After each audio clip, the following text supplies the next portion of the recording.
150 years is not a long time in the reckoning of a hill, but to a man it is long enough. 150 years is a weekend to an oak tree, but to a man it is two full lifetimes. 150 years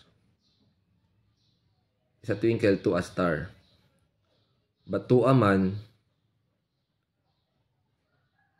it is time enough to teach two generations the meaning of liberty.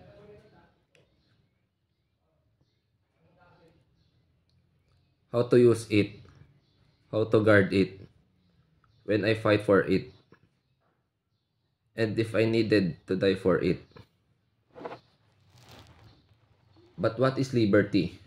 Of what it is compounded? Liberty, my friends, is a compelling force. It is a noble strength that rang a huge bell and cracked in the year 1776.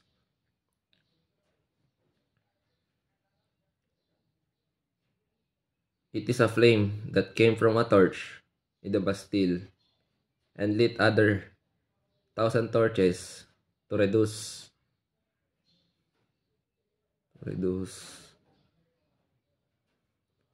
an overbearing aristocrat to the level of humanity. Thomas Jefferson knew it. Abraham Lincoln wrote on the back of a news envelope,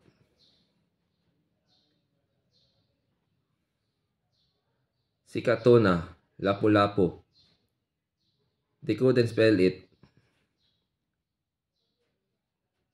It was made Bataan, lost few more months. It saved Kapas from becoming Dachau. It made every inch of battlefield a camp of resurrection. Liberty is what made for GIs. It is a lightness of the heart.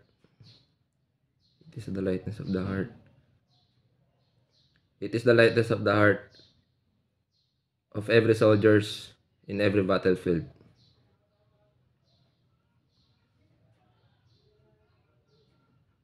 No. Liberty. It was made for GIs. Throw caution to the wind to plant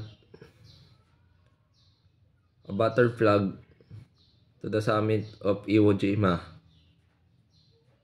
It is the lightness of the heart in every soldiers in every battlefield.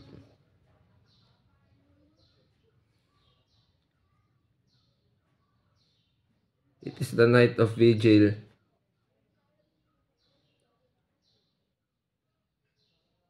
our women kept, and the tears that they have shed, and the pride that they have felt to our brothers and husbands, and to the son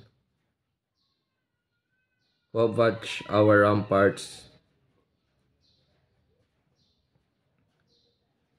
our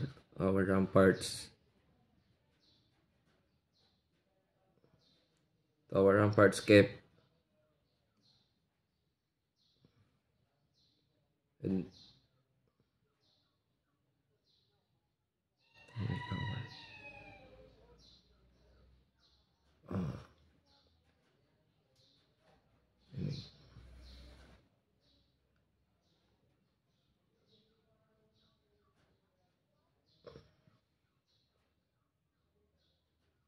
and the pride that have felt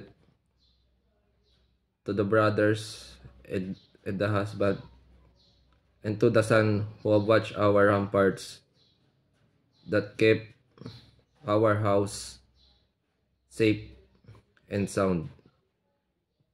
It is life itself.